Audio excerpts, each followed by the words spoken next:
Good morning, everyone. We will now begin the morning service of the Miroku Association headquarters, asking God and Meishu-sama to protect and bless us as we participate today in the construction of paradise on earth. Amatsu-Norito and Miroku Prayer. Please stand.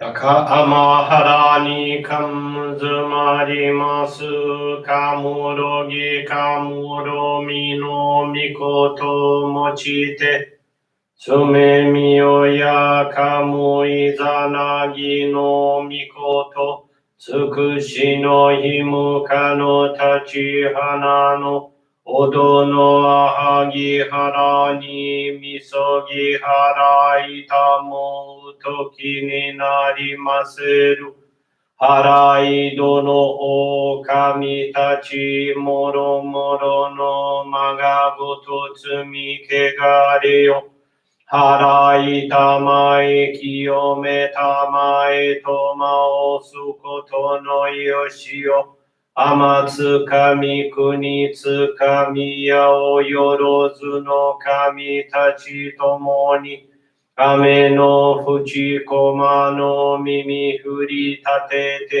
kikoshi mese to kashikomi kashikomi mo maosu. Miroku o mikami mamori tamae saki hae tamae Miroku o mikami mamori tamae saki hae tamae Oshie miyoya nushi no kami mamori tamae saki hae tamae Oshie miyoya nushi no kami mamori tamae saki hae tamae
Kam nagara tamachi haemase. Kam nagara tamachi haemase.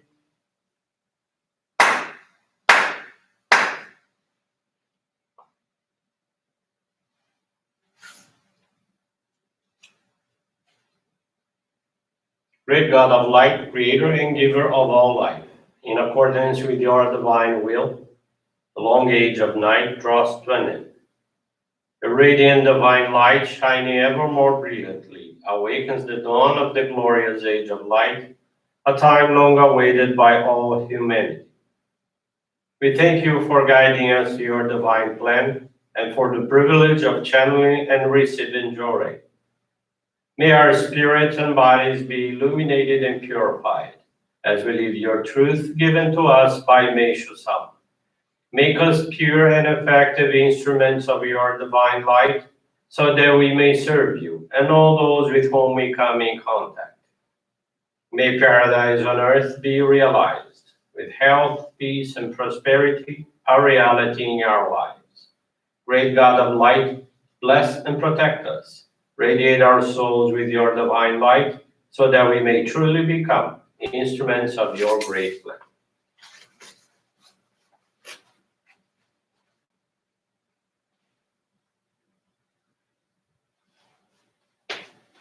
Please be seated for group Johrei.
Meishu-sama, bless you.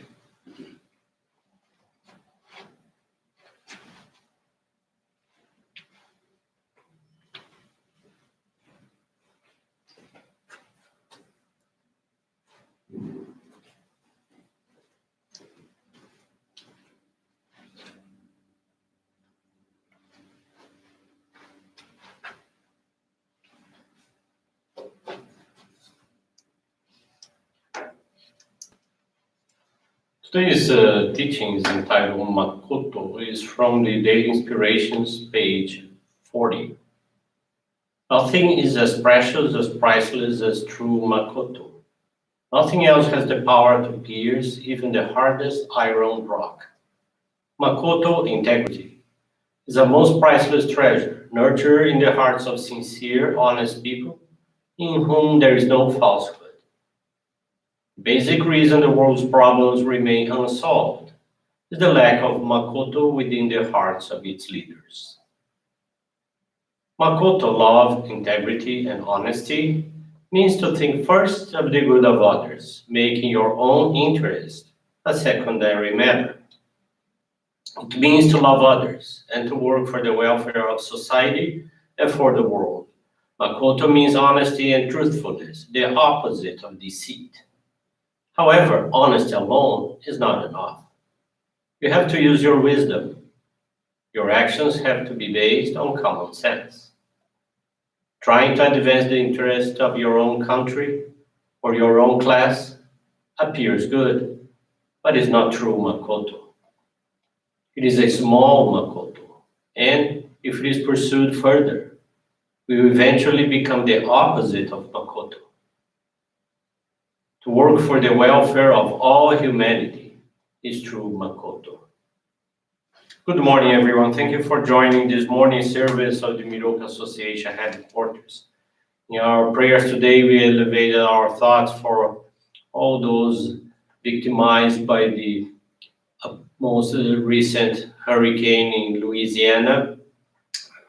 We heard the news of more than 1 million people without power, so let's keep them in our prayers that as many people as possible will be saved through this natural disaster. I'd like to share a faith experience with you today. It's from Maria Julia Limeira Vieira da Cunha. She's from the Oporto Johrei Center, Portugal. In order to be able to participate in a pilgrimage to the sacred grounds of Japan and visit her family in Brazil, Maria Julia resigned from her last job. Upon returning, she was confident that she would get another one quickly, but she encountered lots of difficulties. She sent many resumes and she was not even called for interviews, which made her very frustrated as she has confidence in her professional capacity. As in her life there had already been so many miracles, thanks to serving God and Meishu-sama and following the guidance received from her ministers, she knew there was something that needed to learn, such as reviewing and challenging everything she had been doing. Before the pandemic, she dedicated every month at their headquarters in Coimbra, participating in the preparation the day before and in the monthly appreciation services. But something told her that she needed to focus her dedications even more on the renovation of their headquarters. Meanwhile, her minister invited her to dedicate one day a week at the headquarters with the sole of elevating the ancestors of the participants of that dedication and the realization of the renovation of their headquarters. They were instructed that the dedication made with love and gratitude, together with the ancestors, will be the spiritual foundation of the renovation work. They gave service with great joy, and it was a wonderful day, but upon her return, she still didn't know what she really needed to do. She asked her minister for guidance and recognized that her purification was really financial. Being without a job, it was necessary to use her savings to pay her bills. She needed to improve and grow with this situation. On the day to go to Coimbra, while still on the road, she and another volunteer both received job offers by phone, but Maria Julia couldn't accept what was offered to her. It was then suggested that maybe she was with the wrong surname to get a job. If she wanted to devote so much to the renovation of their headquarters, she needed a job to be able to make her special gratitude offering, and that should be her main goal. So she put the following goals in her dedication: to detach and really make her maximum effort in her monthly donation. As she was out of work, her financial purification was more intense, which caused her a lot of concern. In addition to monthly and daily donations, she made a commitment to also make a special donation for the renovation of their headquarters. And once with a job, make a special donation in the amount of her first salary. Maria Julia thought about a certain amount. When changing the zoning in relation to the objective of having a job, continue her dedications at the headquarters and at the Johrei Center in Oporto, participating in the services and materializing her donations, she was called for two job interviews in two large multinationals, exactly with the position in her field. She passed both interviews and had to choose one, which was a difficult decision, as in both she knew she would prosper a lot. She chose one and went to the interview with the Sony about her special donation. When she received the news that she was going to be hired, the salary proposal was exactly the goal of her offering of gratitude, which she had thought about. Today, she has the job that she has always wanted in a large company where she is recognized. Every day before she leaves home, she prays in her consecrated picture of Meishu-sama and asks to be used in the divine work wherever she is. She learned from this experience that being able to make a donation of gratitude is a great permission received from God and Meishu-sama, that the job was granted to her by God, together with her ancestors, to dedicate to the renovation of their headquarters, including the construction of both God's and ancestors' altars. Once the headquarters renovation is completed, they will no longer have this opportunity to offer their participation. She will make her donation in full from her first salary and will continue to make her maximum efforts through her monthly donations. She will remain committed to her dedications at the Johrei Center and headquarters, always with a very grateful heart. Maria Julia is very grateful to God and Meishu-sama for all the permission she has in Portugal to dedicate and be useful. She is also grateful to her ancestors for helping her to better understand her mission. Very nice experience from the Oporto Johrei Center. And another one that I would like to share with you is from Vanessa de Andrade. She's from Rio de Janeiro, Brazil. Vanessa is 29 years old and had been purifying with severe migraines for over 3 years. The pains were so intense that they paralyzed her, preventing her from carrying out basic activities. For this reason, she made constant use of medicines. There had been a week that she hadn't felt these pains for at least 2 or 3 days. She consulted with different doctors and took several tests. However, nothing was found to justify the crisis. Her sister is a Johrei member and dedicated as a youth leader. Through the sister's invitation, Vanessa began attending our church. In April 2019, she made a pilgrimage to the sacred grounds of Guarapiranga to participate in the monthly appreciation service. Feeling very happy, she wanted to become a member, and in the following month, she was blessed to receive the sacred focal point, Ohikari. Vanessa soon engaged in giving service. She attended weekly Johrei gatherings in the homes of youth members, gave religious assistance to 2 families, and in one of them, she had the opportunity to guide a person to the divine work. In December 2019, her mother also received the Ohikari. When social isolation began, she kept dedicated at home. She attended our online services, called members, channeled and received Johrei within her family, then intensified the reading of Meishu-sama's teachings. In addition, she's seeking to increase the consumption of foods produced by our nature farming method and from other organic sources.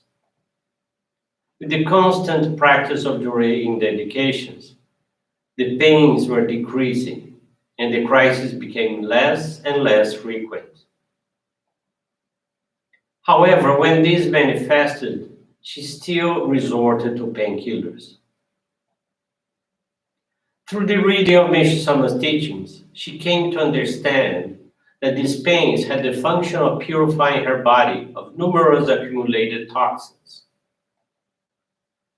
Thus, one day in April 2020, she went into a strong crisis, but she chose not to take medication. At that point, rather than stopping the pain momentarily, she wanted the toxins from her body to be eliminated so that she could attain true health.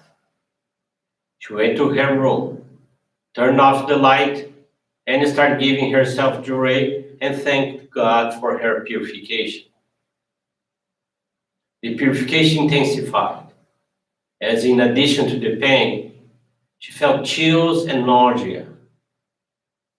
Sometimes, because she felt exhausted, she dozed off for a few minutes, but the pain woke her up. It was 16 hours straight in this state. After that time, the migraine simply disappeared. Since then, crises are rarely present, and when they do, they're much milder. On such occasions, she no longer uses medication. She just receives Johrei and recovers in a few hours. Vanessa is very thankful to God and Meishu-sama for this great miracle, which strengthened her faith and commitment to the divine work. Currently, in addition to other activities at the Johrei Center, she gives service as a family assistant and is responsible for the liturgy at her Johrei Center. She wants, in an increasingly fashion, to be a useful instrument to lead others on the path of salvation through Johrei and the practice of our faith. Nice experience from Vanessa of Rio de Janeiro. I want to thank you very much for listening to these experiences. I want to wish you a very wonderful day, very wonderful week ahead of us. With this concludes our morning service. Thank you very much.